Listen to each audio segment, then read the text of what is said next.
Bom dia, meu povo.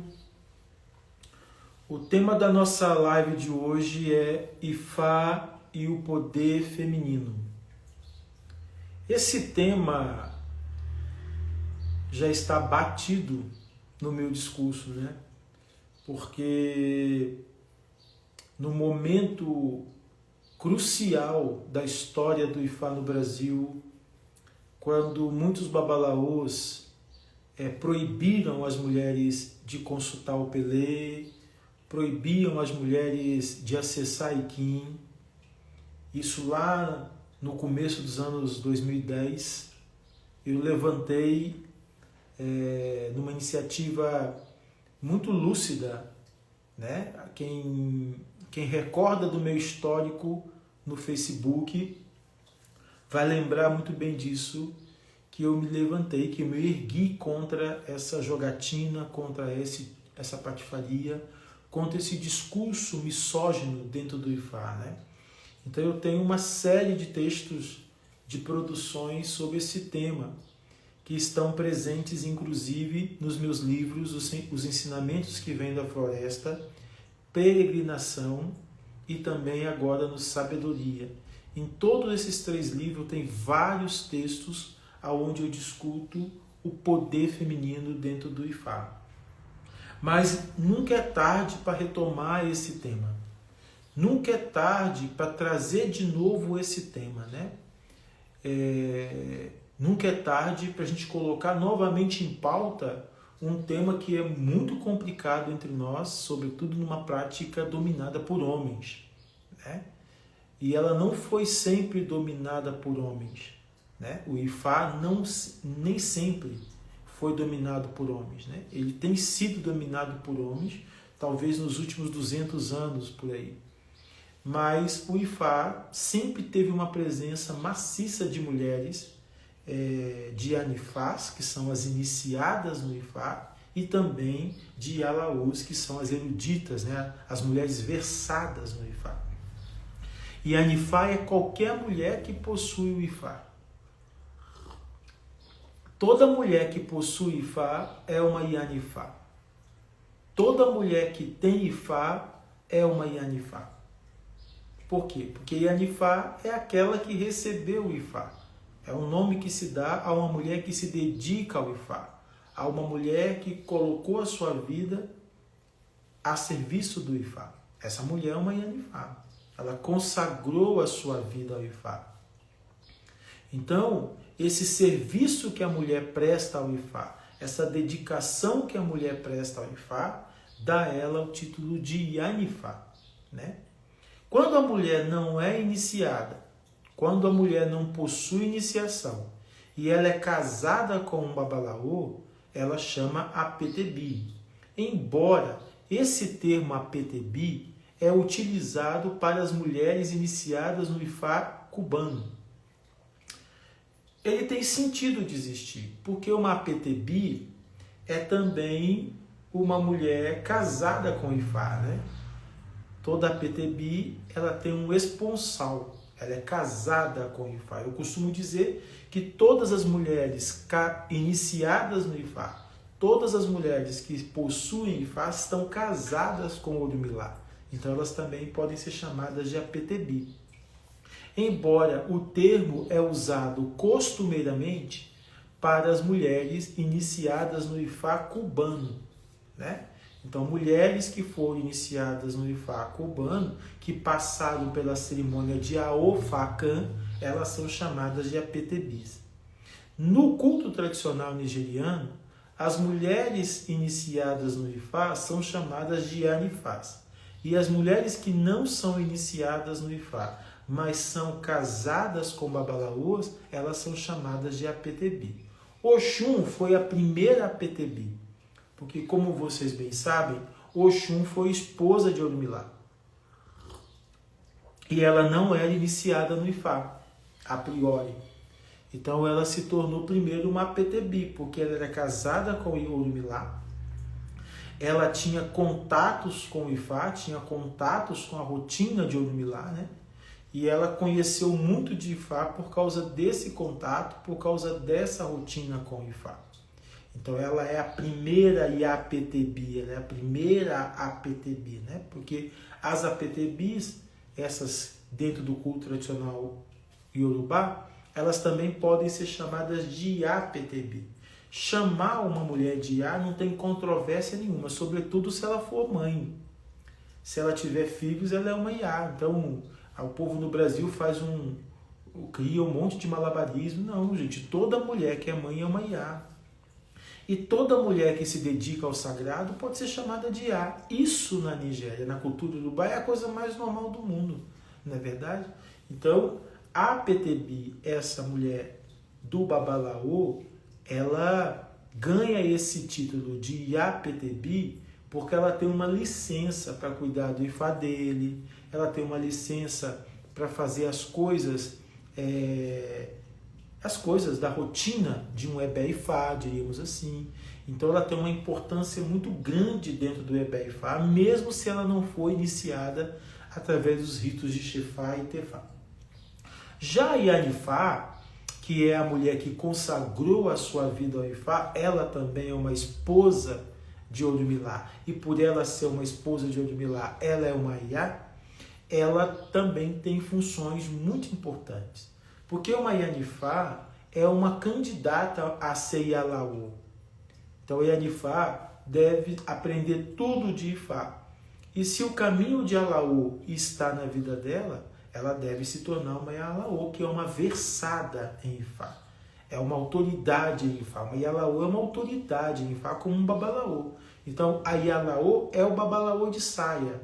Embora o termo Babalaô não tem gênero. Então, eu posso dizer que uma mulher é Babalaô. Ah, fulana é Babalaô.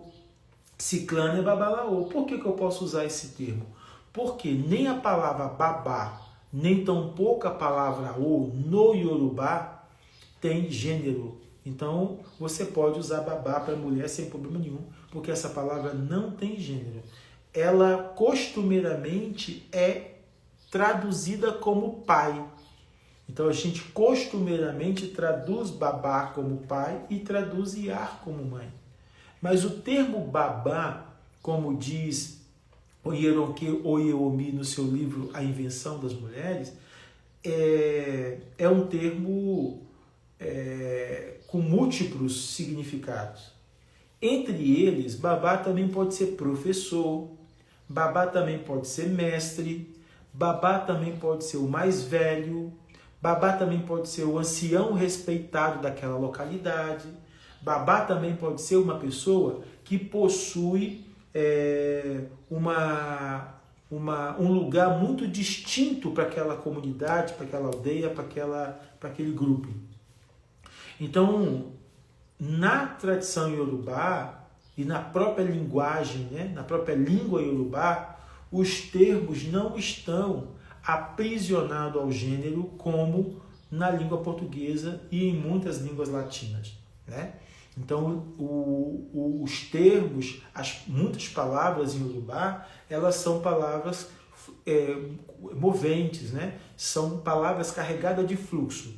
Essas palavras carregadas de fluxos, elas não estão presas, elas não estão aprisionadas a uma conceituação fechada ou a um significado fechado. Uma mesma palavra pode ter múltiplos significados, podem ter vários significados na língua Yorubá. Lógico que se a gente for estudar a gramática Yorubá, estudar a linguística Yorubá, a gente vai ver toda aí questões relacionadas à pontuação, né? A palavra muda de tom, a palavra muda de som, embora a palavra é escrita do mesmo jeito. Isso são configurações linguísticas, né? Mas as palavras movem, as palavras deslocam de acordo com o contexto, de acordo com o ambiente. Dependendo do ambiente que a palavra está sendo utilizada, dependendo do contexto que a palavra está sendo utilizada, ela move, ela muda a sua significação. É nesse sentido que uma mulher também pode ser babalaô. É nesse sentido que uma mulher, o termo babalaô não está aprisionado à mulher. Não está aprisionado à figura masculina, desculpa. O termo babalaô não está aprisionado à figura masculina. O termo babalaô não está fixo para o macho, anatomicamente falando, né? Então, é uma linguagem, o Yorubá é uma língua muito receptiva para a gente poder pensar, inclusive, os desdobramentos do gênero, né? Como assim o desdobramento do gênero? Porque a gente vive numa cultura muito generificada, homem, mulher, muito localizada, muito fechada nesse padrão, né? Biológico, né? A gente pensa os seres humanos, a gente pensa a vida humana em torno desse padrão biológico homem-mulher, como se as travestis, as transexuais, outras possibilidades de existência não pudessem existir, né? Isso ficou muito no final dos anos 2000 e começo dos anos 2010, isso ficou muito batido no IFA, né? Havia um discurso violento que proibia mulheres de consultar o Opeled, de tocar no Iquim e proibia, inclusive, de forma violenta a iniciação de homoafetivos, de lésbicas, de transexuais e travestis. Existia um discurso naqueles idos no IFA, e como eu estou no IFA desde 2002, eu vivi tudo isso, né? E eu tive uma postura muito guerrilheira, né? Porque eu nunca aceitei essa baboseira, e um discurso muito puritano, ao ponto desse IFA começar a se erguer numa estrutura conservadora no Brasil. E me chamou a atenção que os homens que estavam se tornando babalaô no Brasil naquele contexto eram homens vindo de uma mentalidade conservadora, de uma mentalidade misógina e de uma mentalidade homofóbica e transfóbica.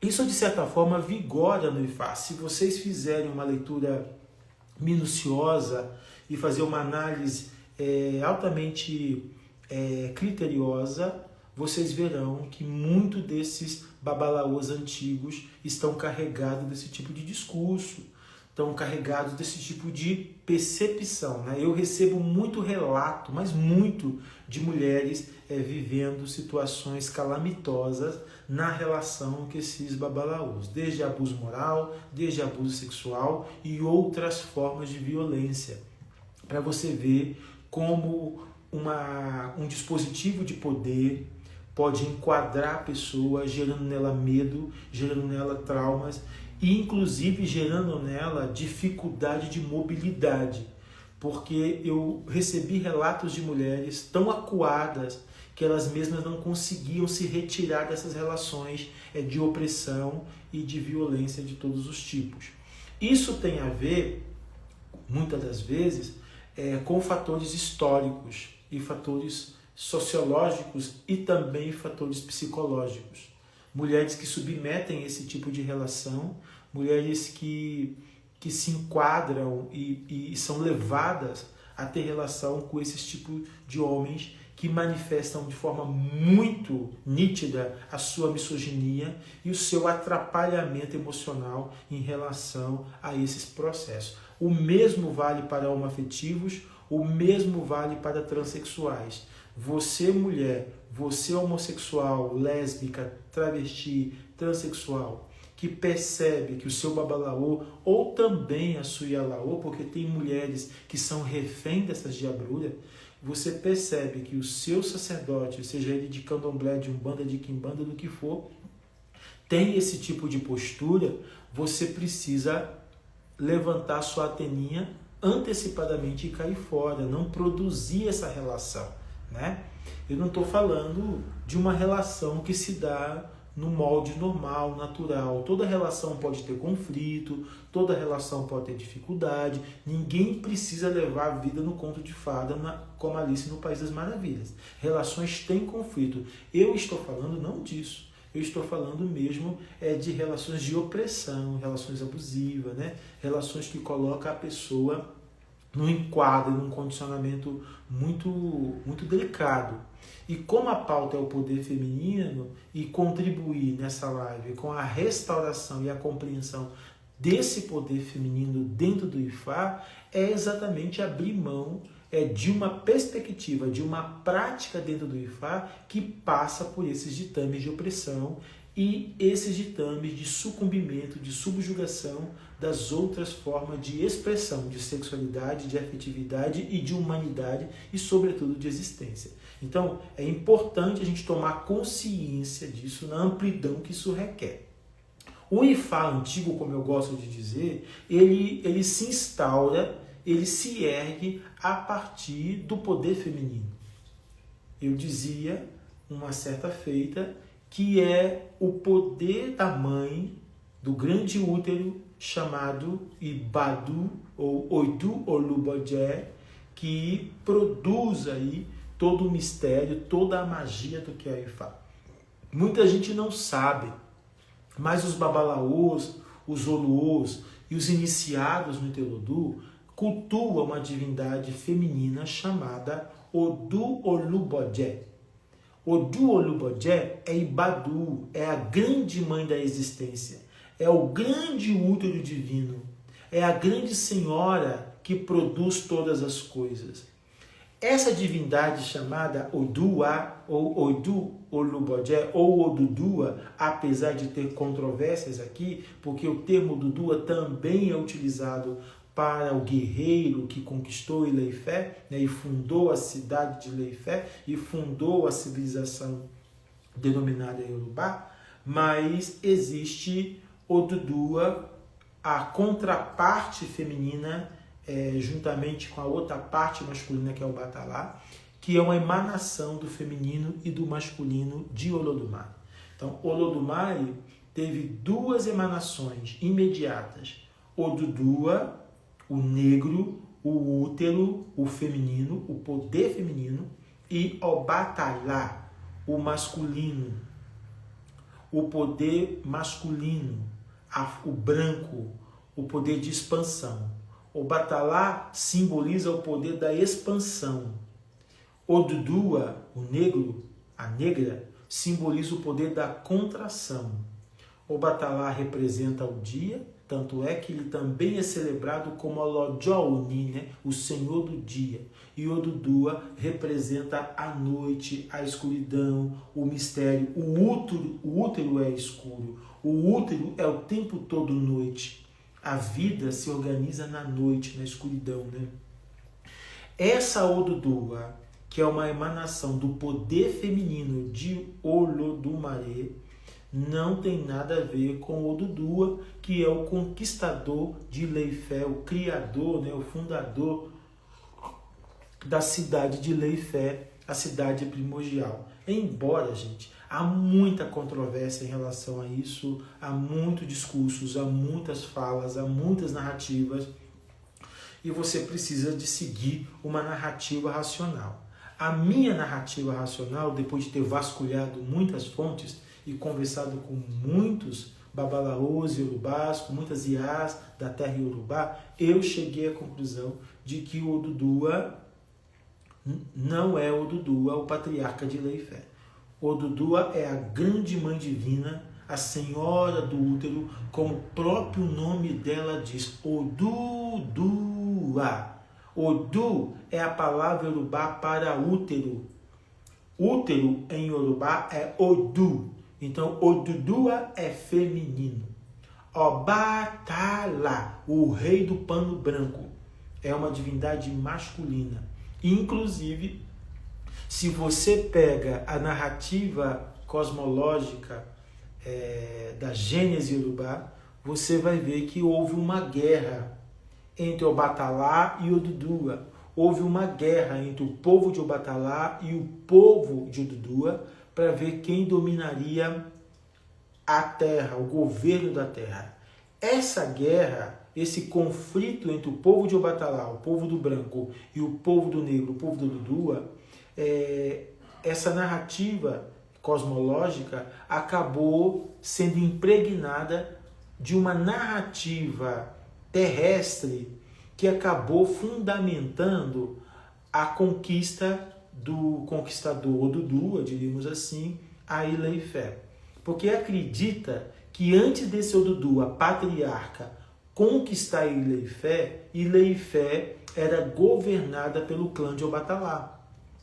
E quando Odudua, o conquistador, chegou em Ilé-Ifé, ele tomou a cidade do clã de Obatalá, tirando esse governo da mão do povo de Obatalá, do próprio Obatalá, diríamos assim.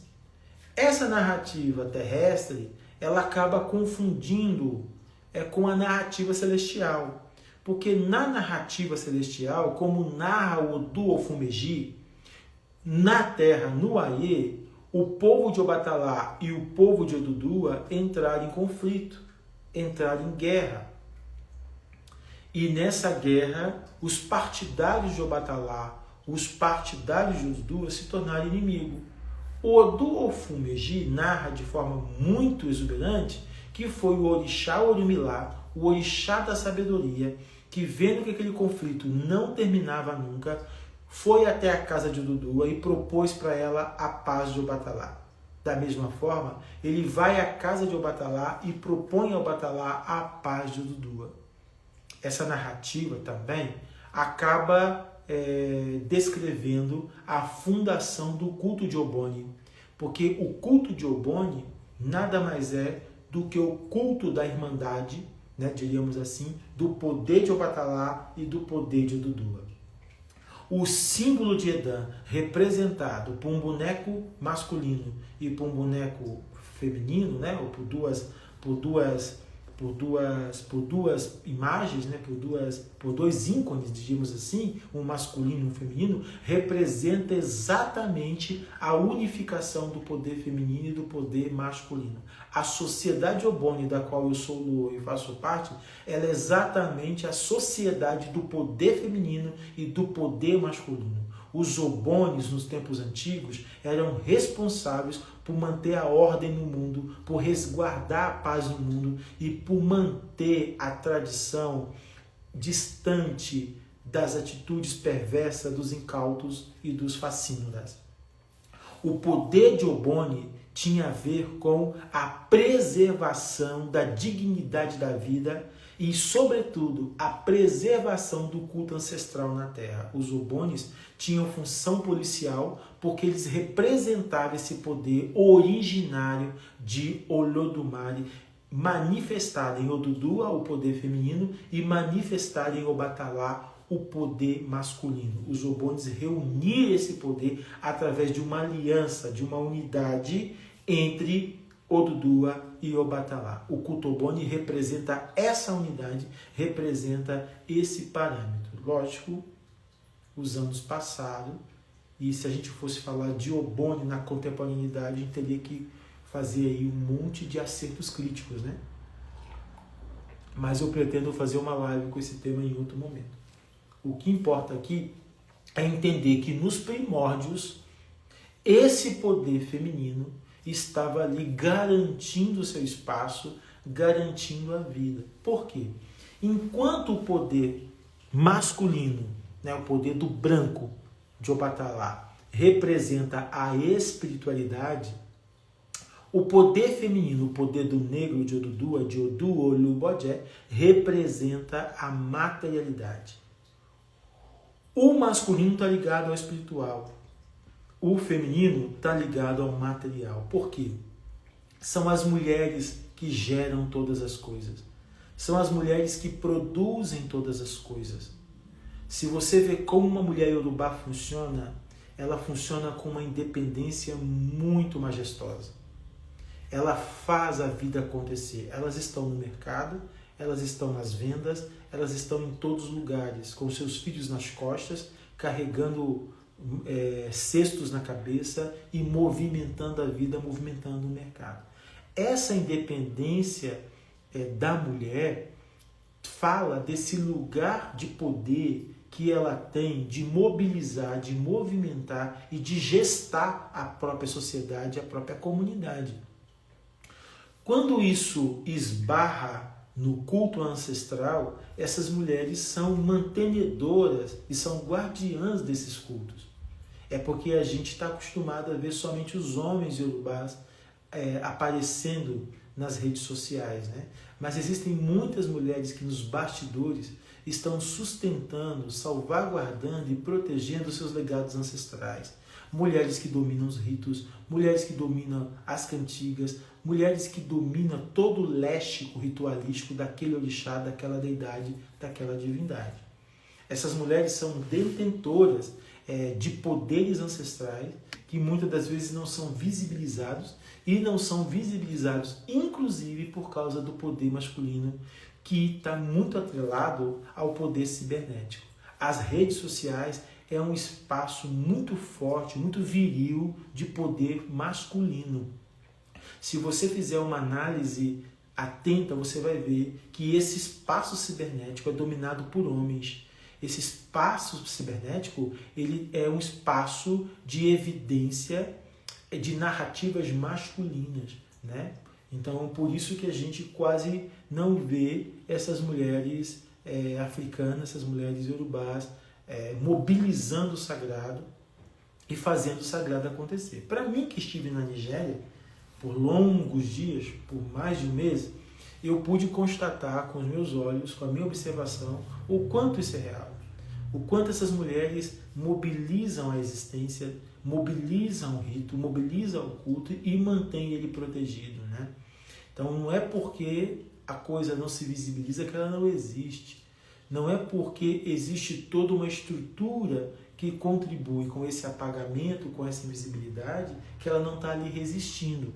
Então há muita resistência e a gente precisa de entender que se há resistência é porque há opressão. Então existe sim um sistema opressor que subjuga essa mulher dentro do culto sagrado, dentro do culto de Ifá e Orixá, que subjuga essa mulher e que coloca ela em segundo plano, que coloca ali em escanteio. E isso tem a ver com outros fatores. Tem a ver com o fator do conhecimento. Porque a mulher tem que cuidar da casa, né? numa lógica patriarcal. A mulher tem que cuidar da casa, a mulher tem que cuidar dos filhos, a mulher tem que cuidar da alimentação, a mulher tem que cuidar da limpeza. Isso quer dizer o quê? As mulheres se ocupam, dentro de uma lógica patriarcal, a mulher se ocupa muito mais dos afazeres da casa, dos afazeres da lida, tirando dela a possibilidade, a oportunidade e o tempo para dedicar aos estudos e à prática. O que os homens ganham dentro de uma estrutura patriarcal um lugar de produtividade nesse sentido muito maior. O que leva esses homens a ter tempo para praticar, para se dedicar, para aprimorar. Enquanto as mulheres estão ali cuidando dos filhos, né? E você sabe o quanto o filho dá trabalho e o quanto o cuidado com esses filhos podem também desgastar essas mulheres. Isso faz com que, numa estrutura patriarcal dominante, como essa que a gente vive hoje, contribua, fortaleça, inclusive, o apagamento das mulheres e dificultando aí o aprimoramento, o aprendizado e o conhecimento, que é a chave do poder. Quem tem conhecimento ganha visibilidade. Quem tem conhecimento consegue sobressair, consegue aparecer. Quando a pessoa não tem conhecimento, ela não aparece, ela sente que não tem nada para oferecer, ou ela se sente menor. E quando você se sente menor, você tem muita dificuldade de se colocar, de se impor. Por isso que conhecimento é poder. Por isso que conhecimento é libertador. Por isso que quando você conhece, você atravessa, você se impõe, você se coloca, porque você detém um conhecimento. Então, o que as mulheres precisam dentro da estrutura tradicional das práticas de Ifá e Orixá no mundo é ser detentoras também desse conhecimento. Buscarem esse conhecimento e ganharem independência. Como assim independência? Você faz um levantamento de quantos babalaôs estão nos espaços cibernéticos, nas redes sociais, compartilhando seus saberes, e quantas mulheres e alaôs ou Ianifás estão nesse lugar. Você vai ver que o contingente é absurdamente masculino. Isso é um dado. Isso está falando alguma coisa para nós. Por que as mulheres não estão aparecendo? Por que as mulheres não estão assumindo esse lugar de também produzir Ifá nessa diáspora? Por que eu falo de produção de Ifá? Porque nós, povos diaspóricos, nós não temos que repetir uma lógica nigeriana da prática do Ifá na nossa terra. Isso está errado. E se a gente insistir nessa reprodução repetitiva, a gente vai sucumbir a qualquer momento. Então a gente não tem que repetir padrões estruturais, culturais de uma sociedade que não é nossa. Nós precisamos entender o IFA de forma profunda, de forma genuína e traduzi-lo à nossa maneira em nossa terra. E essa produção, né, ela compete a homens e mulheres. Porque se só homens produzir este IFA na diáspora, nós teremos um problema muito grande. Que problema, Olô? Nós teremos uma permanência nojenta do masculino dentro do culto de Ifá. Nós vamos ter uma preferência, né? Um enaltecimento do poder masculino dentro do Ifá. Então as próximas gerações vão continuar produzindo uma lógica masculina dentro de um culto que não é masculino. O Ifá não é masculino. E a gente precisa derrubar essa sentença. Porque isso foi colocado como uma sentença. O Ifá é só para homens. O Ifá não é só para homens.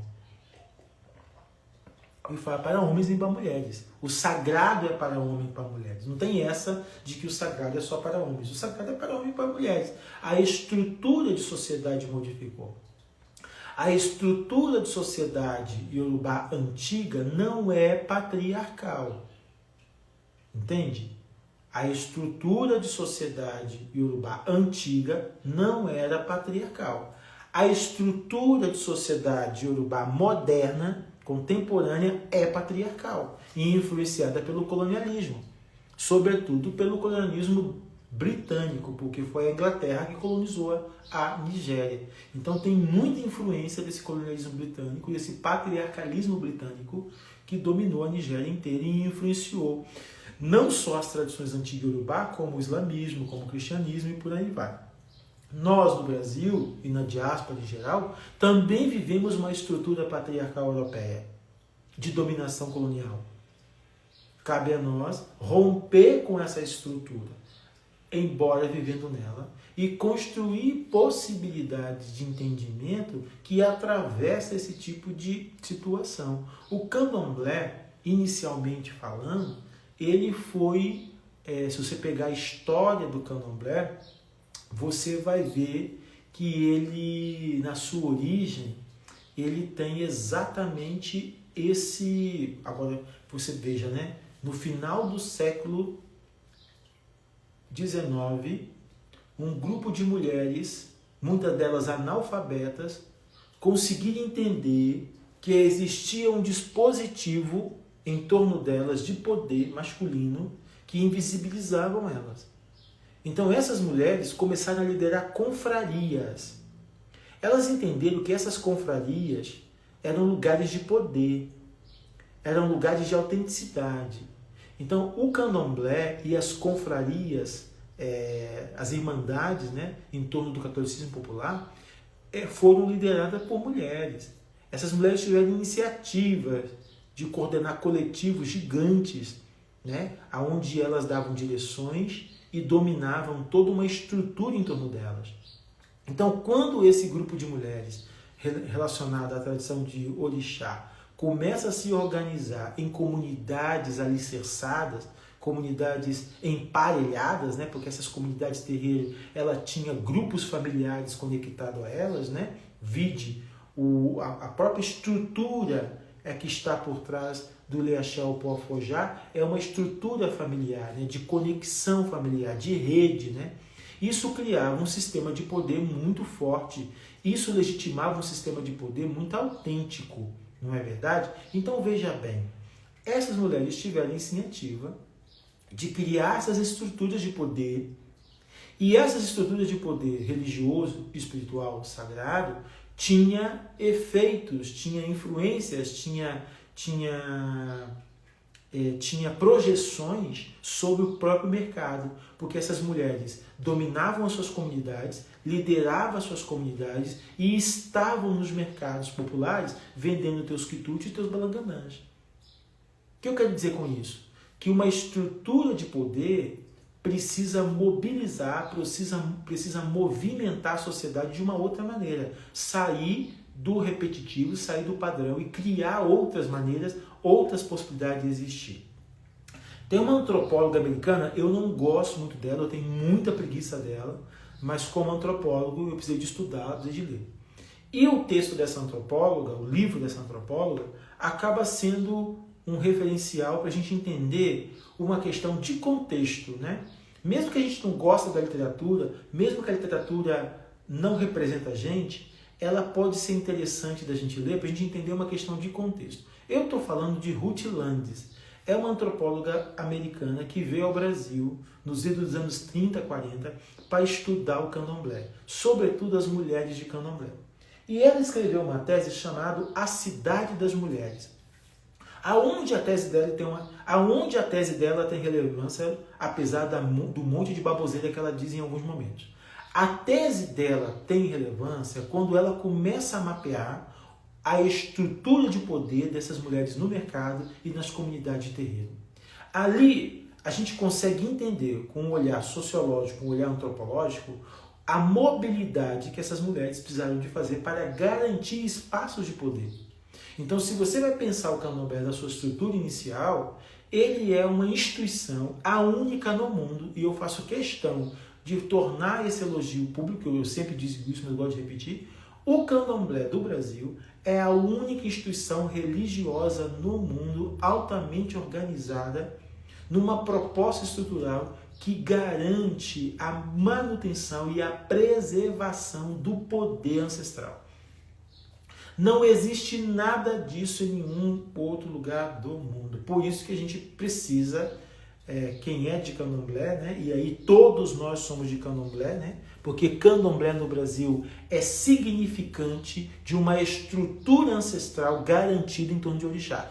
Todos nós que cultuamos orixá somos candomblé. Todos nós, independente se você foi iniciado no candomblé, ou no culto tradicional, ou no Ifá, ou em outras tradições que cultuam orixá no Brasil, como as tradições do Molocum, as tradições de Umbanda, as Umbanda que cultuam orixá, não interessa. Quando a pauta é orixá no Brasil, todos nós somos candomblé, porque o candomblé é a instituição de orixá no Brasil. E a gente precisa de contribuir com a preservação disso. A gente precisa contribuir com a manutenção dessa estrutura, porque é uma estrutura religiosa do sagrado que preserva o nosso legado ancestral. É muito importante a gente perceber a historicidade disso e o poder que isso tem para as gerações futuras. Então o candomblé não pode acabar, o candomblé não pode morrer. E a gente precisa amparar e solidificar e apoiar os nossos pais de santo, as nossas mães de santo, os nossos babalorixás, nossos elorixás. Quando um pai de santo, mãe de santo, babalorixá, elorixá me procura, a primeira coisa que eu digo a ele é: você quer iniciar no Ifá? Ok, eu te inicio no Ifá, mas com uma condição: você não vai abrir mão do seu legado, da sua história com a Umbanda, com a Quimbanda, com o Candomblé. A condição para eu iniciar um pai de santo, uma mãe de santo, um babalorixá, um elorixá, é que ele não abra mão da história dele com o candomblé e do percurso que ele está fazendo com o candomblé. Por que isso, gente? Porque o Ifá, no Brasil, ele não pode ser rival do candomblé em hipótese alguma. Porque o Ifá já esteve lá dentro. O Ifá foi invisibilizado de alguma maneira porque esses babalaú foi morrendo. Até os anos 60 tinha babalaú no Brasil. Eles morreram todos de raiva e não iniciaram ninguém. É uma lástima que esses homens não passaram seus conhecimentos, mantendo no Brasil uma linhagem de babalaús. Essa linhagem foi rompida nos anos 60. A gente poderia falar por que essa linhagem foi rompida. Eu sei por que essa linhagem foi rompida, mas eu vou deixar isso por uma outra pauta. Tá? Um outro tema que a gente pode falar sobre. Mas ela foi interrompida. Mas a gente precisa de saber, a gente precisa entender a história do Ifá no Brasil. Vocês sabem muito bem que o sítio do Pai Adão, no Recife, a lendária casa do culto Ebá, né? A Roma do culto Ebá no Recife, que é o sítio do Pai Adão, foi fundado por uma mulher chamada Ifá Tinuqué.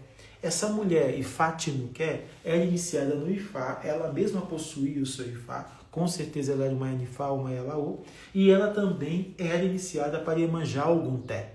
Tanto é verdade que a divindade principal do sítio do Pai Adão é Iemanjá Ogunté.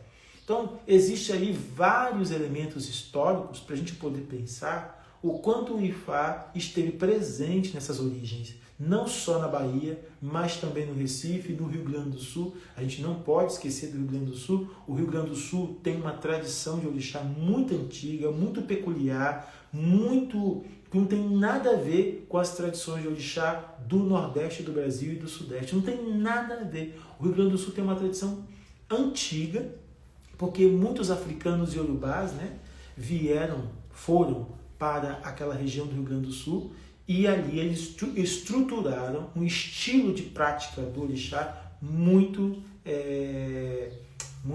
singular, denominada Batuque. Então, existe aí resquícios desse culto nas suas mais diversas expressões, né? Ao ponto de no Batuque você ter um orixá que se chama Orumilaya, que inclusive baixa nas pessoas, as pessoas bailam com esse orixá no teu corpo, né? Orumilaya, na minha cabeça, não é outro orixá que não ser Orumilá, embora dentro do culto tradicional de Ifá, Orumilá não baixa na cabeça de ninguém, Orumilá não pega a cabeça de ninguém, porque Orumilá não é um orixá dentro do culto de Ifá, de transe. O transe de Orumilá é um transe do intelecto desencadeado através do que a gente chama de estado lai-lai, né? Os babalaôs entram num transe do intelecto, não num transe de possessão, como é o transe propriamente de orixá. Então, essas mulheres que organizaram confrarias, que organizaram sociedades, que organizaram comunidades, mulheres africanas, né, muito sábias, muito estrategistas, elas tinham uma noção do tempo. Elas estavam inseridas numa sociedade patriarcal, numa sociedade dominada pelo poder do macho. É a estrutura, gente, que derruba o poder opressor. É a estrutura que joga por terra o poder que está oprimindo.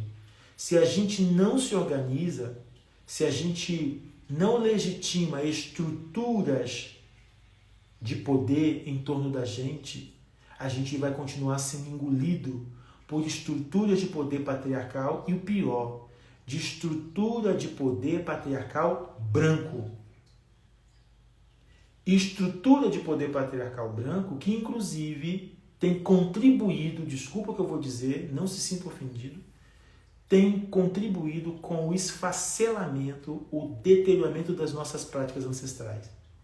A coisa é tão nojenta que essa mentalidade patriarcal branca invadiu nossas comunidades, invadiu nossos terreiros de Umbanda, nossos terreiros de Candomblé, nossos terreiros de Quimbanda e os nossos ebés de Ifá e Orixá.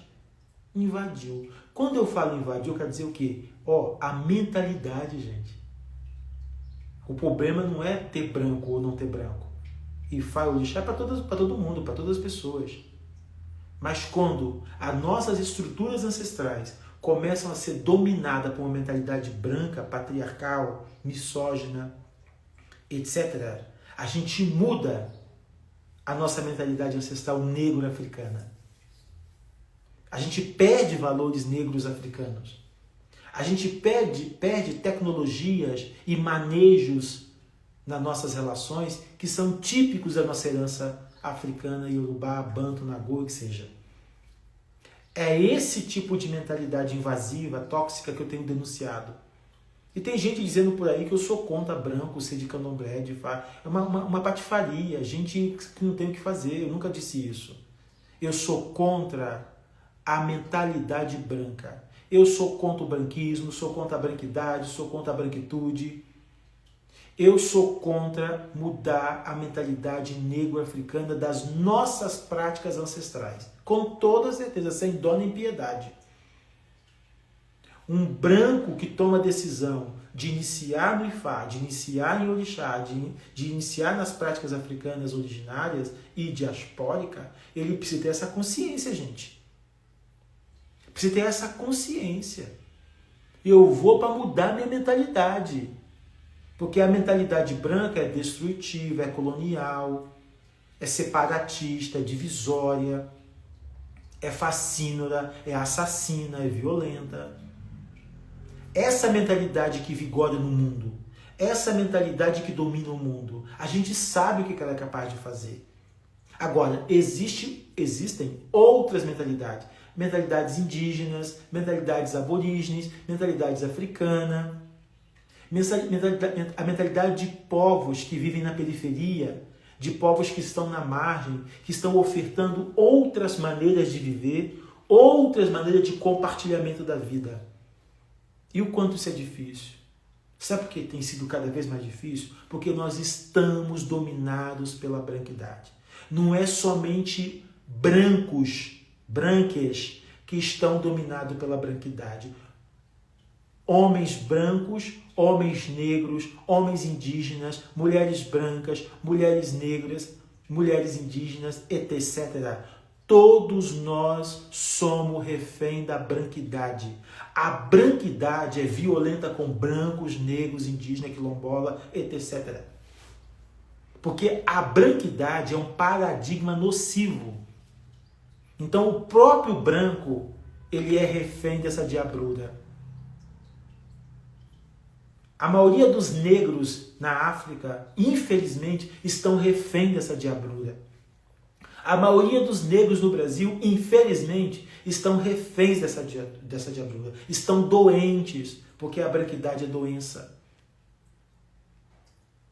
Ela molda a nossa mentalidade, ela corrói a nossa mentalidade, ela determina a nossa forma de elaborar a existência, de pensar. A nossa cabeça fica refém desse paradigma de mundo. Ele é dominante. Por isso que a gente está ali lutando, propondo, querendo encontrar saída, querendo ofertar outra maneira de relacionar, de existir. A gente não consegue, a gente sucumbe. Por quê? Porque o padrão dominante domina. Então, nós que somos pequenininhos, nós que somos um grupo pequenininho e a gente não se organiza para ser um grupo forte, porque essa branquidade, essa estrutura de poder branco também instaura divisão dentro dos nossos círculos de força, né? A gente não consegue se estruturar. Porque quando eles percebem que a gente está se estruturando, quando eles percebem que a gente está formando uma rede de poder, eles vêm, infiltram, nos divide, nos separa e começa a confusão. A gente não consegue erguer. A gente não consegue empoderar. Porque não é interessante para essa estrutura patriarcal branca que nós, dissidentes, subversivos, guerrilheiros, tenha poder. Nós somos a contramão. Os nossos quilombos, nossas aldeias indígenas, nossos terreiros são lugares de resistência, são lugares de poder, são lugares de força. Nós mobilizamos gente, nós mobilizamos mercado, nós mobilizamos dinheiro, nós mobilizamos discursos. Nós mobilizamos a fala. Nós temos poder de fala. Então o que eles fazem? Vamos desestabilizar essas pessoas. Elas não podem se organizar. Sempre foi assim. Os nossos quilombos, por que os nossos quilombos foram atacados? Por que nossos quilombos foram dizimados? Por que os nossos quilombolas, desde a sua origem, foram assassinados? Por que quilombo, como dizia nosso querido Abdias do Nascimento e Beatriz Nascimento, os nossos quilombos são territórios de fuga. Os nossos terreiros são territórios de fuga. Nós precisamos criar uma política de torção.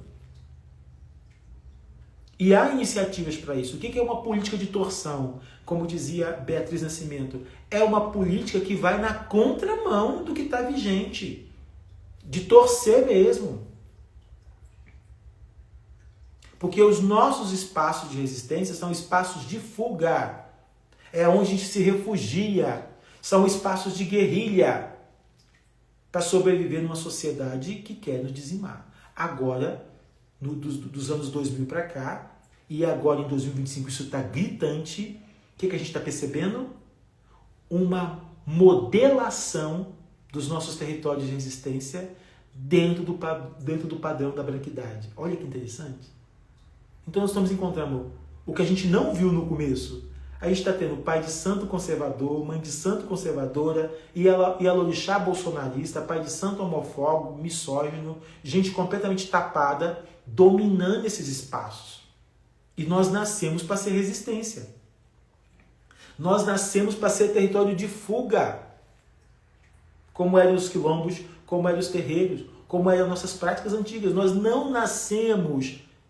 Os nossos territórios não são para ser territórios que anda com a direita, que anda com os conservadores, que anda com essa gente obsoleta. Os nossos territórios não são lugar de conservadorismo, não são lugar de tradicionalismo. Quando as garotas elas expulsam de casas porque ficaram grávidas, as mães de santo acolhiam. Quando os rapazes assumiam suas homossexualidades e eram violentados nos seus lares, eles corriam para os terreiros e as mães de santo acolhiam. Quando um homem violentado pela polícia de forma injusta ou porque ele estava bancando o pão de cada dia, e ele se refugiava onde? No terreiro, porque essas mães de santo davam guarita. Sabe por que as mães de santo davam guarita? Não porque elas compassam do crime, porque elas sabiam o que a sociedade patriarcal, branca, racista, faziam com mulheres pretas, como fazem até hoje. Então elas acolhiam mesmo. Por que acolhiam? Porque nossos territórios são territórios de fuga. Nossos terreiros, nossos ebés, nossas casas do sagrado, elas abrigam pessoas perseguidas, pessoas que estão sendo violentadas, pessoas que estão sendo juradas de morte, pessoas que estão sendo perseguidas pelo estabelecimento oficial. Porque a gente sabe o que é essa justiça.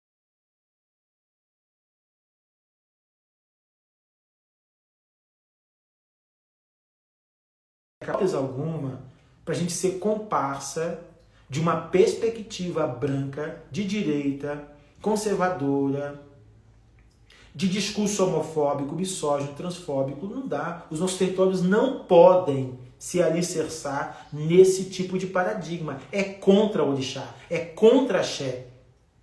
Pai de santo, mãe de santo apoiando o Bolsonaro, fazendo discurso de direita, é contra axé, é contra o orixá. E sabe por que isso está cada vez mais vigente e vigorando cada vez mais? É o que eu acabei de falar. E vou dizer mais uma vez. Quando a estrutura branca de poder começou a invadir os nossos espaços e ganhar lugar de poder, acabou, querido. Acabou. O nosso sistema, a nossa tecnologia de fuga, a nossa política de torção caiu por terra. Ó, cada vez mais sucumbindo. Por isso que nós precisamos resgatar os nossos terreiros, apoiar pai de santo, mãe de santo, Yalorixás, babalorixás, babalaôs, que estão na contramão do sistema, que querem manter a nossa estrutura de poder, de fuga, de torção, de subversão e de denúncia a essa sociedade racista, macabra e desumana. Esse é o nosso papel, esse é o nosso lugar. E as mulheres, eu vou dizer uma coisa para vocês. São as mulheres que vão salvar o candomblé, a umbanda, a quimbanda e a tradição de Ifá da desfaçatez e da miséria humana do macho e dos homens. Que Ifá abençoe as mulheres, que Ifá erga cada vez mais mulheres para o sagrado de orixá, para o sagrado de Ifá, para o sagrado das nossas entidades da umbanda e da quimbanda, para que as nossas tradições se mantenham erguidas, para que as nossas tradições se mantenham fortalecidas. E para concluir, não esqueça, aonde cultua o orixá, aonde cultua as nossas entidades da quimbanda e da umbanda, aonde cultua a Ifá, aonde cultua os mestres e as mestras, são territórios de fuga, são quilombos. Os nossos terreiros são quilombos. Nós não fechamos as portas, nós mantemos as portas abertas e acolhemos as pessoas, porque a gente é lugar de acolhimento, a gente é lugar de produção da vida. Nunca perdemos essa mística, nunca vamos abrir mão dessa mística, porque é ela que traduz o nosso próprio sentido de existir enquanto instituição de Ifá, enquanto instituição de orixá, enquanto instituição dos encantados e dos mestres e dos espíritos que trabalham para que a vida continue digna. Então eu concluo por aqui. Que a Miodu Olubodjek Ibadu nos abençoe, que a grande mãe do universo, que a grande mãe uterina seja por nós nessa luta de cada dia. Axé, Axé Tcholodumare, Lumare Axé, Ifag Belaú, Axé o...